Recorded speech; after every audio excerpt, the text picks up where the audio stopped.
He is going to throw through Pearson. He got it. Touchdown.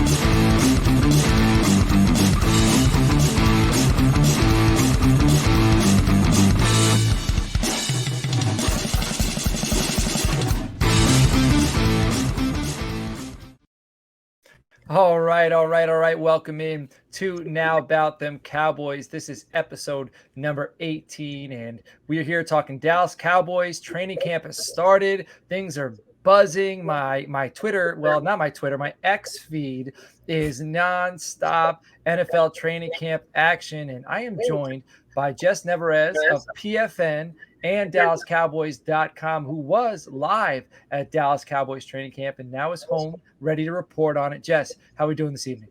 You know what? I am getting major FOMO by not being at camp, but I will say I missed my bed so much. So I'm happy to be home, but I still wish I was there. So I wish I could be at two places at once, you know?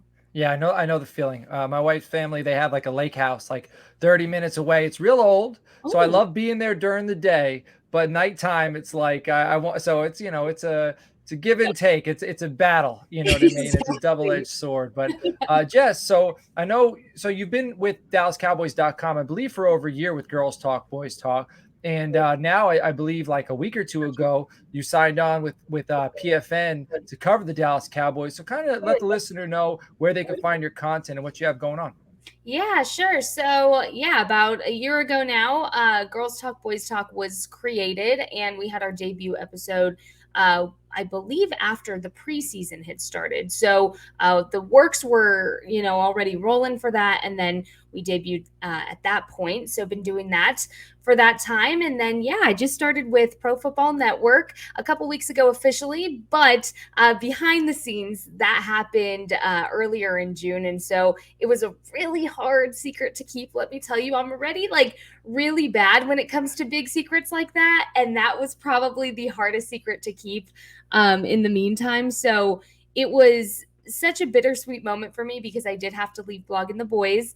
And that was hard because I absolutely adored working with them, and all the staff there really is so genuine and great. I had to put a hiatus on the podcast with Brandon that I did there. And so that was also really sad, and I cried actual tears in my goodbye episode there. But yeah, with PFN, it's been really amazing. They've been really great to me, really supportive of me being me, which is something that I valued in my workplace. And when I say this is the job I manifested, I absolutely, like, to the T. It's kind of scary, actually, how that worked out. I was talking about, needing a flexible work schedule and needing something that allowed me to continue with Girls Talk, Boys Talk. And PFN has been nothing but supportive of that venture for me. So I love the flexibility they've given me there. But where you can find my work on profootballnetwork.com. And then, of course, Girls Talk, Boys Talk. Right now, we're on every other day, and those days switch every other week right now in this weird preseason time and training camp. And then come preseason, I believe it'll be the same thing. And then we'll go full force again when the regular season starts. But in the meantime, just getting my brain, I guess, adjusted to writing again, because it's been a while since I've had to write articles. And so it's been a lot. It's been a little crazy lately, but the best kind of crazy I could have ever imagined for my life. Man, yeah, it sounds wild. Like it sounds like a roller coaster, but that's absolutely incredible. Having like a goodbye episode on, Blogging the Boys and moving on. Like, you made it when you're taking steps like that. It's evolution. So it is, but it's, what people don't tell you about this point in your career is how sad that actually is to leave those things, because I did Blogging the Boys out of enjoyment and love for it. And working with RJ Ochoa has been something that even when I was in high school, I followed him on Twitter. So it was something so surreal for me. So to leave that was a very hard decision. And it was something that I knew I would leave if the right opportunity came up, and it did. And so when PFN came knocking, it was a little surreal, because it was something that, I'm not kidding. When I tell you I saw the job posting, I said to my mom on the phone, "Hey, I got to go apply for my future job. I'll call you back." Yeah. And so when I'm like, the moment I saw it, I knew that was my job. And since everything kind of happened, like I said, they've been supportive of me, how I work, the style of, reporting that I bring, and they don't want to change that. They don't want to change me. They allow me to stay true to myself, which is something that I value very highly. And so it's been fun. I've been getting some good stories out, so I hope you guys read them and enjoy them, because I'm having so much fun putting them out there. Yeah, I noted to some of the stories I saw that you wrote, or some interviews you had over the last few days at training camp. So if you're not sure what we're going to be discussing today, if you're listening at home, we're going to be discussing training camp, and it'd be greatly appreciated however you're watching, listening. If you're on the YouTube, subscribe, comment, like. If you're on Apple Podcasts, Podbean, Spotify, subscribe would be greatly appreciated, and a 5-star Apple review would be greatly appreciated as well. So let's dive right into it, because again, the last few months, I'm sure. So I was fired up. Like, I love seeing, I'm on Podbean, so I don't think a lot of people use that. I'm a Google Pixel guy. Most people are Apple, but I use Podbean, and when it starts to fill up with those Dallas Cowboys podcasts, like it's go time for me. The last 2 months have been like, I'm an NFL draft guy. I love the NFL draft. So even in the off season, in that portion of the off season, I can keep myself busy and excited. But the last month or so, it's been rough. And now here it is. We don't need to worry about how rough it is, because now it's the exciting time, as long as, knock on wood, everybody stays okay, right? So, all right, let's dive into it. I want to start off with kind of the tone setter this year. When I had Kyle on a few weeks ago, I kind of talked about, Dez moving on, and now Zeke moving on. And those were the big personalities. And they kind of, you see in the intro, like, you can't guard me, you can't guard me. That sets the tone, makes everybody pick up their game at practice. And it seems like the tone setter from the outside looking in is Micah Parsons right now. Rightfully so. He made some strong comments about taking his game to an MVP level. And then he said, is the price of discipline worth a lifetime of regret? So do you see this intensity in these words and what he's putting out there? Did you see it have an impact on the mentality or the demeanor of the rest of the roster? What's funny is when I was out there taking notes on my phone of just little things I was seeing to, whether it be to put down in my practice notes or to remind myself to watch back later, almost every single play, it was like Micah Parsons, Micah looks great, Micah bringing the energy, Micah rushing the passer. Like, it was just nonstop, to the point where I was like, I get it, Jess. Like, Micah Parsons is being Micah Parsons. Stop. Like, you don't have to repeat it every single time. But that's how he is true to what he said in that same press conference of he's about actions, not just words. And I can tell you, every single play that Micah Parsons is going out there, he's giving it his all. And it's very noticeable. And not to say that the other guys aren't, it's just he's at this level where it does bring this intensity that is very visible, just even being on the sideline. As for how he really works with the other guys, you can tell that the respect is there from everybody for Micah. I was even talking to Deuce Vaughn, who's on the complete opposite side of the ball, running back and a rookie guy. And he was talking to me about Micah and, just certain leaders within the group. We were talking about veterans that have helped him. And he mentioned Micah a little bit by name too. So as far as Micah being that guy and being the tone setter, I mean, I'm excited to see a lion swim in deep water for the first time. I guess you can call him a sea lion. I don't know, because he's making big promises. And I think to be that kind of person I believe Micah. Like, all I'm saying is I believe that Micah can do what it takes to be that person for those big promises to be fulfilled. And he's doing his part. So at this point, I just would not want to be an opposing quarterback. That's all I'll say. You mentioned the lion swimming in deep waters. For those listening at home that are uncertain of the quote, Micah mentioned he's going to be taking his opponents underwater this year or something. I don't Yes. have it word for word, but something So along Micah those lines. said that he is going to take his game to the next level by going into deep water. So he talked about in terms of his conditioning, where he's at now, his determination, it's through the roof, and he just hopes everybody is ready. And then he also said, I hope everybody can keep up with me as far as swimming. And he used this analogy of taking his team to this new island, and that everything he's doing now in preparation keeps him swimming ahead of people. So then when people are behind him, they can never catch up because he's just doing all of this work. So it was just a great analogy by Micah, who is just so creative with how he said it. So earlier on Twitter, I was poking at, have you ever seen a lion swimming deep in the ocean, or have you ever seen a lion swimming at all? Because no. I don't think I have, but we're about to for Micah Parsons. Right. Excellent. I love it. That gets me excited.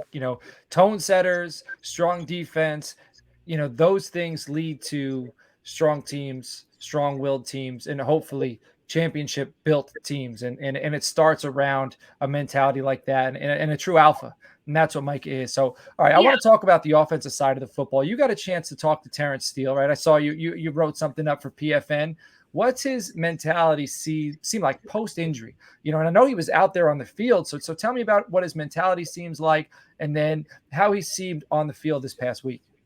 Terrence Steele is such a gem. I'm glad you asked me about him because he is somebody that I talked to in the locker room even just last season. So getting to see him last season kind of at the top of his game, and then now getting to see him returning after that injury is really, really cool because he's in really high spirits. He's really excited to get back. And more than anything, he has this intensity and this willingness to work and work and work because he wanted to make sure he was back on the field for training camp. That was something that he said a while back. That's not even anything new, but that's what he wanted. He set his goals out. And for the fact that he can come back from a knee surgery that he did have in that short amount of time since December is absolutely incredible. And it's a testament to the medical staff that has helped him with the Dallas Cowboys and his work, because he had to put the work in to be there as well. So he is wearing a brace on his leg. He's not taking full reps right now from what I saw. And keep in mind, that was only the first 3 days of practice.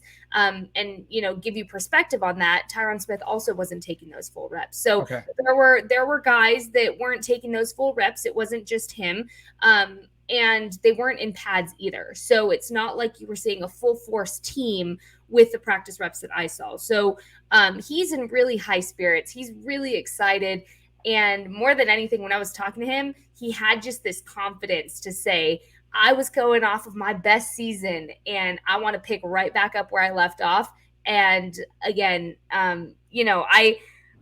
I try not to be a homer, right, with my reporting, and I try to be fair. But when you're talking to these guys and having these kind of conversations, you can get a tone pretty easily for them. So, I'm not going 2 for 2 by being like, oh, he's going to do what he says, like I did with Micah, because everyone knows that with Micah. But with Terrence, not a lot of people get to have those kind of conversations with him. And so I can tell you, like, the tone was great. The confidence was there, and I'm really, really happy for him that he gets to make this recovery, and he looks good. He looks good. He feels good. I love it. And Terrence, like the thing kind of around Terrence throughout his career was he worked hard and developed himself into the player he is now. Yeah. The Cowboys didn't project him, I don't think, to be a starter. He was going to be like a rotational tackle, swing tackle, right? And he worked his tail off, put himself in a position to start, and now he's going into a contract year. So the confidence is there, and the money's on the table, and he wants to secure it, which all sounds like a good recipe for success. Yeah, and another guy going into a contract year that I think is highly underappreciated is center Tyler Biadasz. He's somebody else that I got to talk to in the offseason. We were at SportsCon and saw Tyler and caught up with him, and the thing about Tyler is he really is just so smart. When you're talking football with him, you can just pick at his brain for hours about his football smarts, and he can give you new things to learn. So sounds like a Wisconsin lineman. Oh, yeah. Definitely. Yeah. And you have to be. If you're the center of this team, literally, you are the center. you have to be smart. And so a lot of the things that, I'll admittedly say I wasn't very brushed up on the offensive line specifically last season. A lot of the things that I kept an eye on were because Tyler would tell me like, hey, here's this, or I'd go ask him questions of, hey, this is happening. What is this? Why is this? And he's always willing to share that knowledge with me, which I always appreciate. That's cool. So another guy coming on a contract here is Tyler Biotish. And so that entire line, when you look at it down the row, has something to prove. I mean, and it's almost a story that writes itself when you look at every single individual person's story. And yeah, so I think Terrence Steele's road to recovery was incredible. I'm excited to see what he can do, as time goes on and things become a little bit more clear for less restrictions. And I'm just, that O-line, I think the conversation has been, well, how's the continuity? Because there's so many different versions of it. It's there. In fact, I talked to Tyler about that a lot too, in asking him, is there continuity within versatility? And his thing is, well, yeah, because no matter who's next to me, I know what they're going to do. Everybody has their certain kind of nuances that I get to learn along the way because we're practicing this way. So they're not really, they're prepared for anything really, which. And that I feel like would breed confidence, knowing that if somebody gets hurt, if somebody needs to be replaced, there's not going to be a major step back because we're prepared for it. So I'd imagine, I'm not an NFL offensive lineman, but having those backups ready to go who've been in there now. So you answered that. I was going to ask, so with Zach gone, it sounds like there was a lot of confidence this week. With Zach not there, and I know he said I'll be there soon.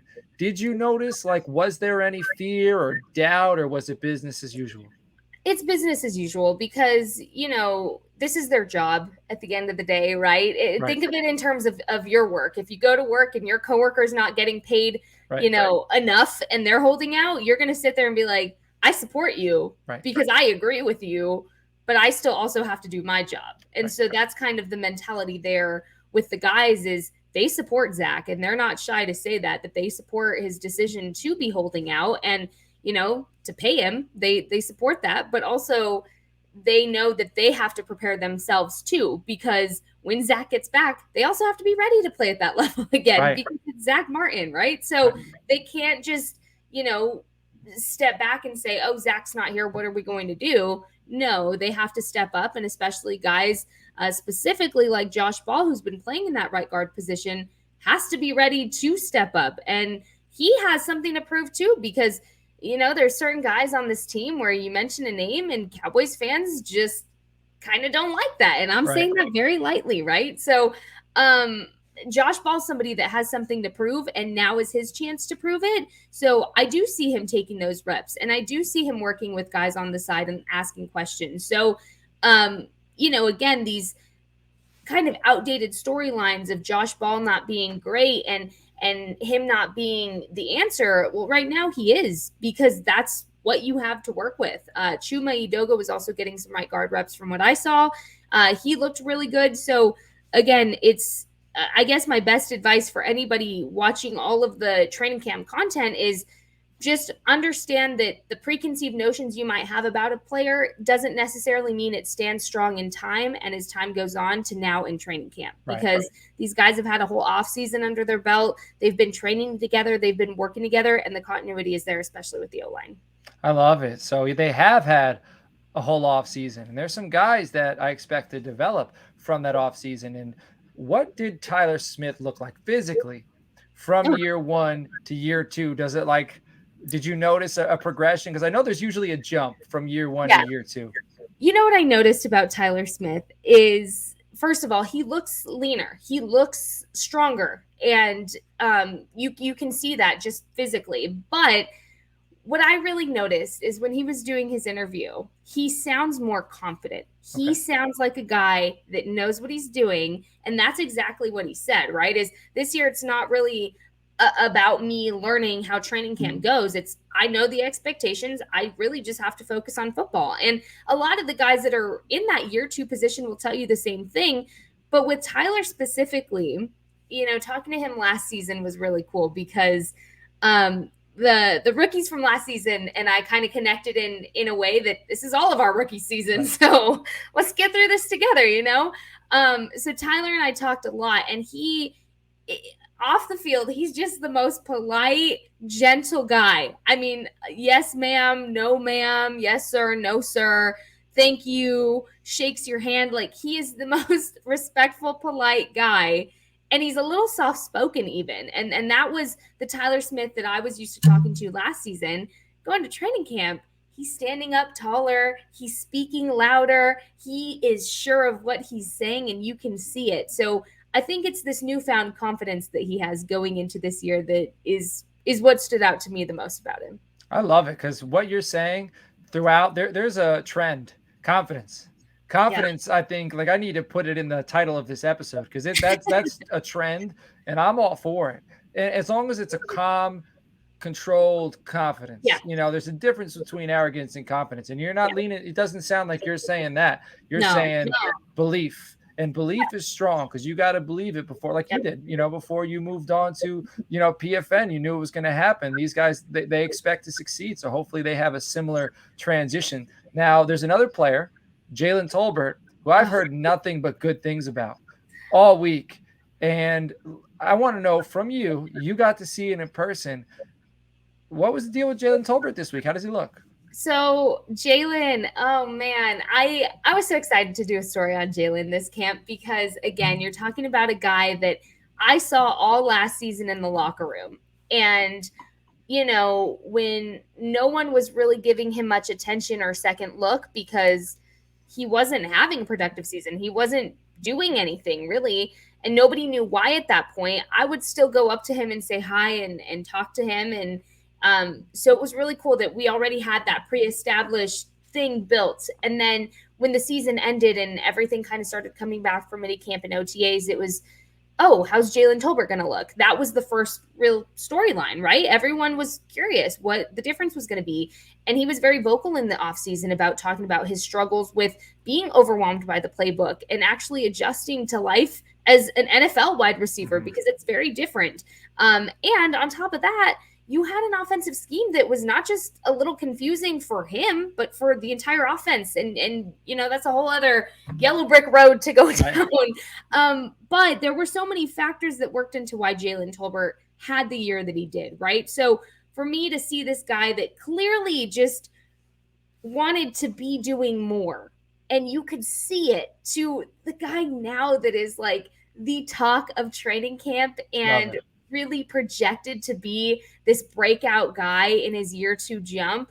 It is so amazing to watch, because again, you want to talk about a story that writes itself. There you go. And it's really cool, because Brian Schottenheimer even talks about how hard of a worker Jalen Tolbert is, and his notebook. He talked about his notebook yesterday in the press conference, and he said, I don't know if he'll show you guys, but I want you to ask him to show you his notebook, because it had just, according to Schottenheimer, it had all of these details, highlights, underlined, just the most beautiful set of notes in this notebook. Been studying the playbook. So he's hungry. He wants it. He's gotten that offseason work in the backyard. He's gotten that offseason work with Brandon Cooks and CeeDee Lamb and Michael Gallup, and he's putting the time in. And so, anytime I see, and this is before camp, right? There was people that would talk online about, oh, Jalen Tolbert, he's not going to do anything. I was so excited for him to come out in camp and be like, want to bet? Because he's the kind of guy that was working in silence to be great. He didn't have to rub it in anybody's faces. He didn't have to be out there, really showing what he was doing, but he was putting in the work. And now what you're seeing is all of the work that he's been putting in for the last year come to light. He looks like a starting wide receiver. I mean, you asked how he looks. He looks like a starting wide receiver. That's he looks huge. Great. He looks great. He looks fast. First of all, he's fast. His route running abilities, his separation, all of it is there. All of the ingredients were there. And he's a big guy too. Yeah, he is. His wingspan's really bigger than I thought it was. Even just, sitting down in the locker room and actually seeing him at work is just two different things, right? And so a big thing that Dak talked about with Jalen specifically was it was a confidence issue.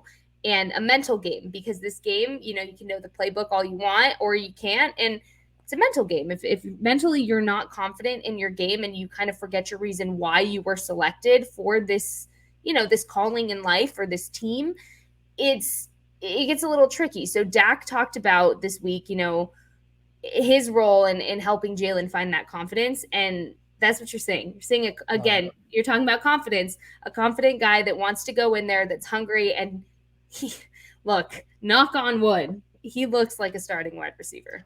That's depth. Depth. Dak loves to spread the ball out. Like, I think that maybe that's something he learned from Tony, or maybe because Tony was good at that too. Tony would find the 4th, 5th receiver if you were open. And it seems like Dak does a very good job. I mean, he got Cedric Wilson paid. I know Cedric Wilson, he did his own thing. He got himself paid, but Dak helps because Dak doesn't mind finding those, 4th, 5th options. Now, all right, let's move to the defensive side of the football. Yeah. Trayvon Diggs, it sounds like a bruised toe. It sounds minor. Yeah. Donovan Wilson, a little more severe, 4 to 6 weeks with a calf strain. So it stinks to have 2 guys who we just paid, big factors in the defense, missing time. So with those DBs, kind of, I know Dono is a little more long-term and Diggs is just now.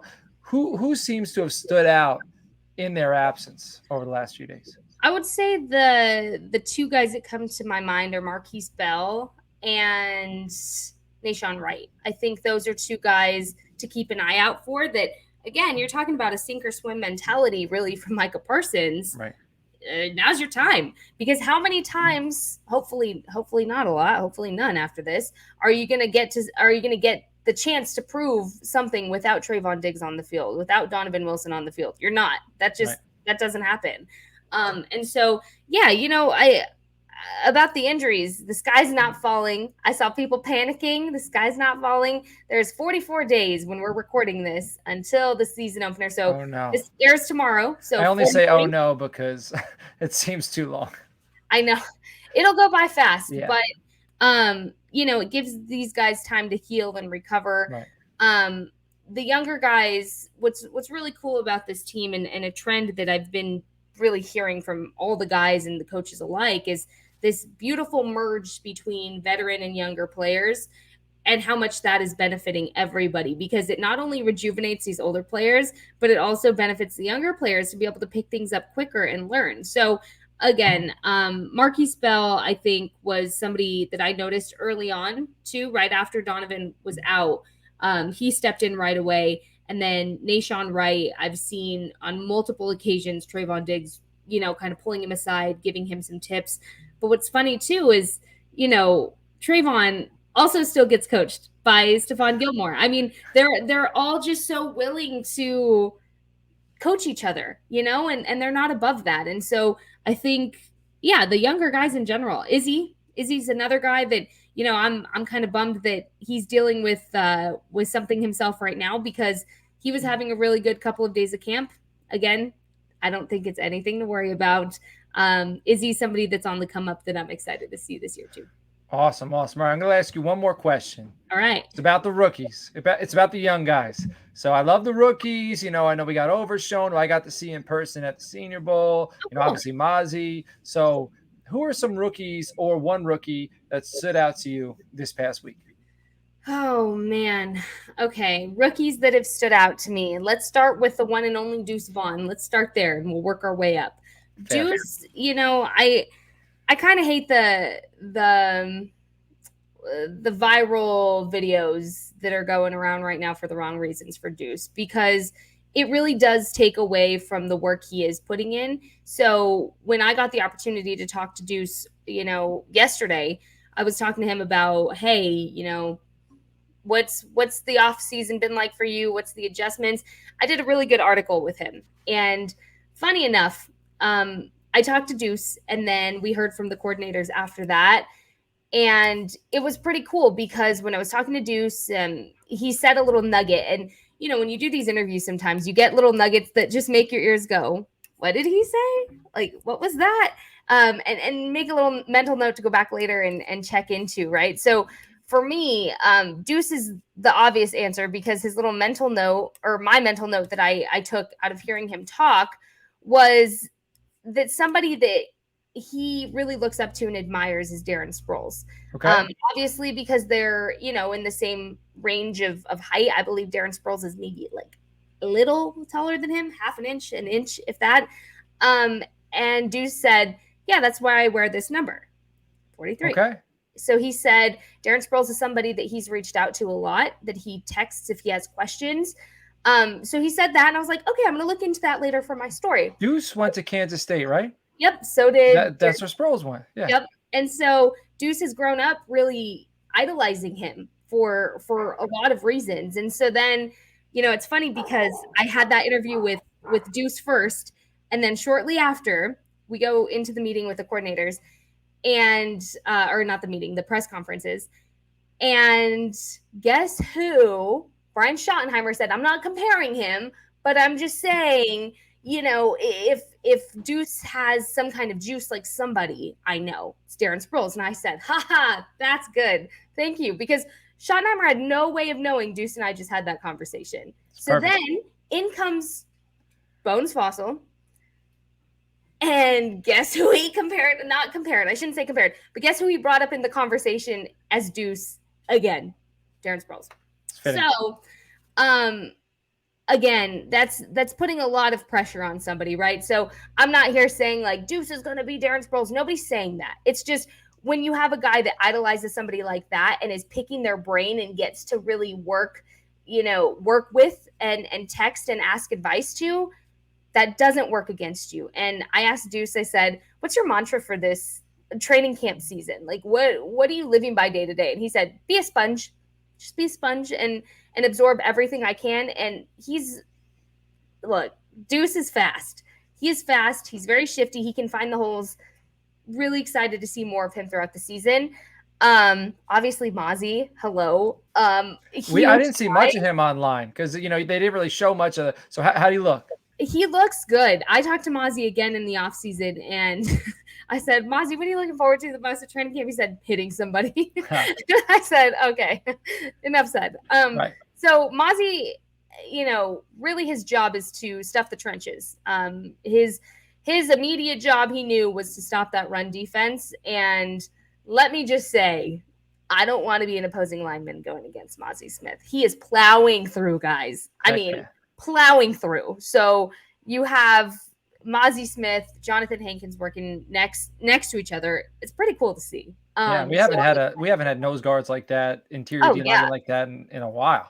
Oh yeah, and they picked up Hankins middle of the season last year. Yeah. Oh yes, exactly. And so I think for him, it looks like it comes easy to him, right? Because he's so good at what he's doing. So I can't even imagine when we're talking about Mazi in a year from now, after he's had a year with Dan Quinn under his belt. I can't even imagine. So those are the two that come to my mind right away. More so for me, the rookies, they all have their own stories.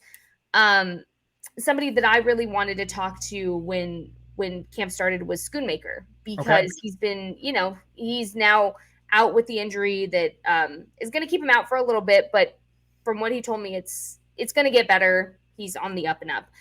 Schoon is interesting to me because if you know anything about me and my love for football and where it started, came from Jason Witten. And Jason Witten was played a very vital role in me loving football. I used to hate football. So when I learned about Jason Witten and Tony Romo and Dez and just that whole era, Sean Lee, that was the team that really got me into football. And great Jason team. Witten, Dez caught it. So for me, the tight end position has always been something that I watch more on the offense, that I'm more versed on because of Jason Witten. And that's I started from the tight end room and then I expanded my football knowledge from there, which is such a weird way to put it. So for me, start somewhere. You do. And tight ends will always have like a soft spot in my heart, especially just, growing up in the Jason Witten era. So for me, drafting a tight end in the second round, I was on that we're going to draft a tight end in the first round train for a long time. And Schoon is the perfect addition to this room. I don't think he's necessarily taking things away from guys that are already in the room. He's just an addition. And that room is just so intriguing to me because between Jake and Peyton and Sean, who I tweeted about earlier today is extremely underrated, you have, Luke that's going to come in here and just make it a 4 horsemen's deal. You're not talking about 3. All good things come in 3s, but when you're talking about tight ends in the Dallas Cowboys room, they're going to come in 4s this season. So for me, you can't have enough tight end sets. You can't have enough big body guys that are going to help block, especially in the absence of Ezekiel Elliott now, who was extremely helpful in that department, and people forget that. And you really don't have a guy that makes up for that. So if you can get me an extra tight end in that room that's going to ensure that the blocking aspect of things are shored up with Ezekiel Elliott's absence, do it. So Schoon is a guy that he fits right in. Like you see little molds of a Dallas Cowboys tight end right now. Schoon fits right in. He's a really good guy to talk to. And we're talking about him doing some mental reps yesterday. He and just throughout the time I was at camp, he's on the sideline still working. So it could be really easy for a guy to sit there and kind of just like watch what's going on because they're playing right in front of him. Nope, not Schoon. He's sitting there lining up, acting like he's right there in the line, and he's doing it with them to the extent that he can with his injury on the sideline. So Schoon's somebody that I'm really high on, and I think he's just a perfect addition to the tight end room. Love it. Well, man, this episode has been phenomenal. We covered a lot, Jess. I really appreciate you giving us your time and giving the listeners your time. I know you just got back from camp. You're probably super busy. So Jess, one more time, let everybody know where they could find you on X, which is Twitter. I got to get used to that. And where they could find you and the rest of the work that you're putting out.